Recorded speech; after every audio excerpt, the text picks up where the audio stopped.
அமெரிக்காக்கும் ஈரானுக்கும் மத்தியில இருக்கிற டென்ஷன் இப்போ ஒரு புது ரொம்பவே பயங்கரமான கட்டத்துக்கு போயிருக்கு.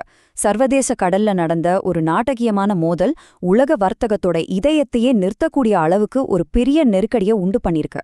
சரி, அங்க நிஜமா என்னதான் நடந்துச்சு? வாங்க இந்த சம்பவத்தோட பின்னணி என்ன, இதனால உலகத்துக்கு என்ன பாதிப்புன்னு ஆழமா பார்க்கலாம். இந்த மொத்த மோதலுக்கும் களம் எதுன்னு பாத்தீங்கன்னா ஓமன் வளைகுடா. இது ஹார்முஸ் ஜலசந்திக்கு ரொம்ப பக்கத்துல இருக்கிற ஒரு முக்கியமான கடல் பகுதி. உலகத்தோட எரிசக்தி வியாபாரத்தோட உயிர் நாடுன்னே இதை சொல்லலாம். இந்த இடத்துல தான் அமெரிக்காவோட கடற்படை கப்பலான USS ப்ரூயன்ஸ் ஈரானோட டூஸ்கான் ஒரு சரக்கு கப்பலை வழிவடிச்சுது. இதுதாங்க அமெரிக்க கடற்படை கொடுத்த அந்த கடைசி நேரடியான எச்சரிக்கை. இந்த வார்த்தைகள்ல இருக்கிற டென்ஷனை உங்களால உணர முடியுதா? இது வெறும் ஒரு வார்னிங் மட்டும் இல்ல, இது ஒரு ஃபைனல் வார்னிங். இனிமே பேச்சுவார்த்தைக்கு இடமே இல்லைங்கிறதுக்கான ஒரு தெளிவான சிக்னல் இது.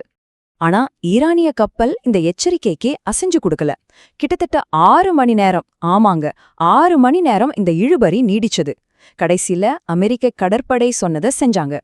டூஸ்கா கப்பலோட இன்ஜின் ரூமை குறிவச்சு ரொம்ப துல்லியமா தாக்கி அந்த கப்பலை நடுக்கடல்ல நகர முடியாதபடி முடக்கிட்டாங்க. சரி, கப்பலை நடுக்கடல நிறுத்தியாச்சு.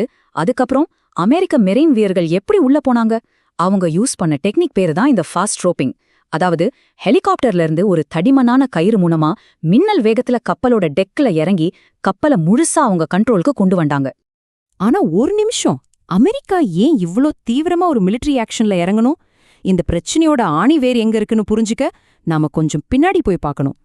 இப்போ இந்த மேப்ப பாருங்க. இதுதான் ஹார்முஸ் ஜலசந்தி. உலகத்துல உற்பத்தியாகிற எண்ணெயில 5ல் 1 பங்கு இந்த சின்ன வழி மூலமா தான் போகுது. அப்ப யோசிச்சு பாருங்க, இந்த வழியை யாரு கண்ட்ரோல் பண்றாங்களோ அவங்க உலக பொருளாதாரத்தையே கண்ட்ரோல் பண்ணலாம். இதுதான் இந்த முழு பிரச்சனைக்குமே சென்டர் பாயிண்ட். கொஞ்ச நாளைக்கு முன்னாடி அமெரிக்கா ஒரு அறிவிப்பு கொடுத்தாங்க. அதாவது ஈரானிய துறைமுகங்களுக்கு போற வர்ற எந்த கப்பலையும் தடுத்து நிறுத்துவோம்னு ஒரு கடற்படை முற்றுகையை அறிவிச்சாங்க. இந்த முற்றுகையை மீற முயற்சி பண்ணதுதான் இந்த டூஸ்கா கப்பல். சோ இது எதேச்சியா நடந்த ஒரு தப்பில்ல, இது ஈரான் வேணுனே பண்ண ஒரு டெஸ்டிங் முயற்சி மாதிரி. இப்போ இந்த விஷயத்த பாருங்க, இது ரொம்ப இன்ட்ரெஸ்டிங்கா இருக்கும். கப்பலோட அதிகாரப்பூர்வ ஏஐஸ் டேட்டா படி அது மலேசியால இருந்து வருதுன்னு காட்டுது.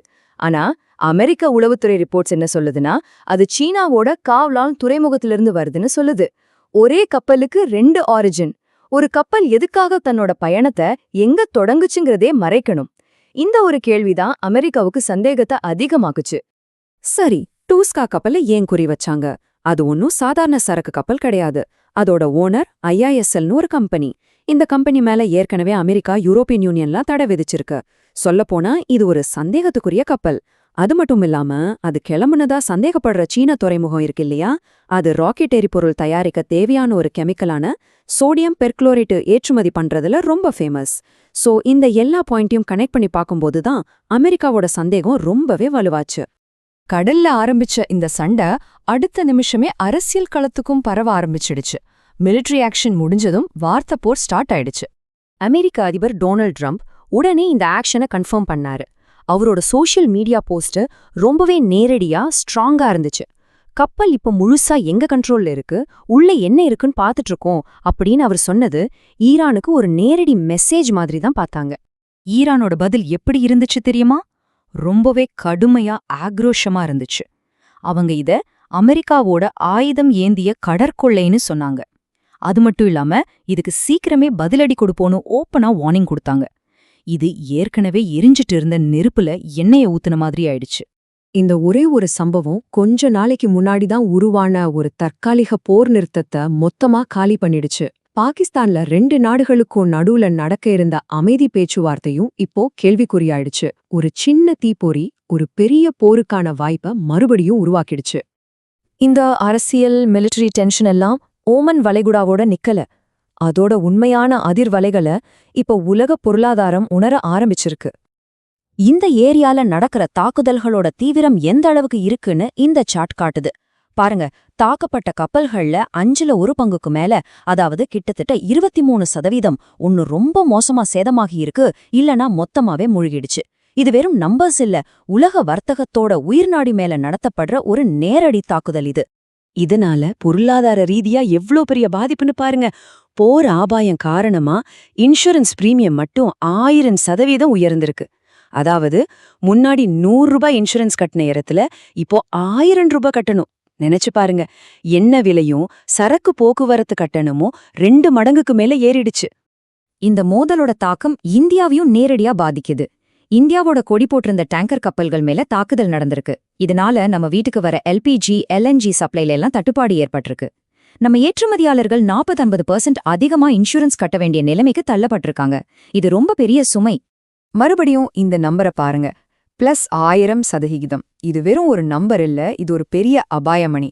உலக வர்த்தகத்தோட மிக முக்கியமான ஒரு கடல் வழி இப்போ ஒரு போர்க்களமா மாறிடுச்சுன்னு இந்த ஒரே ஒரு நம்பர் சொல்லுது.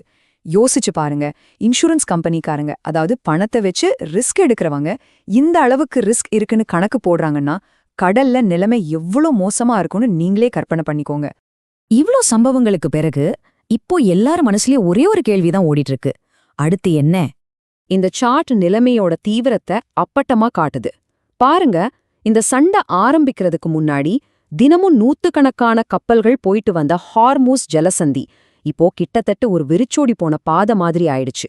உலக பொருளாதாரத்தோட இதயத்துக்கு போற ஒரு முக்கியமான ரத்த நாளம் அடைச்சிக்கிட்ட மாதிரி ஒரு நிலைமை.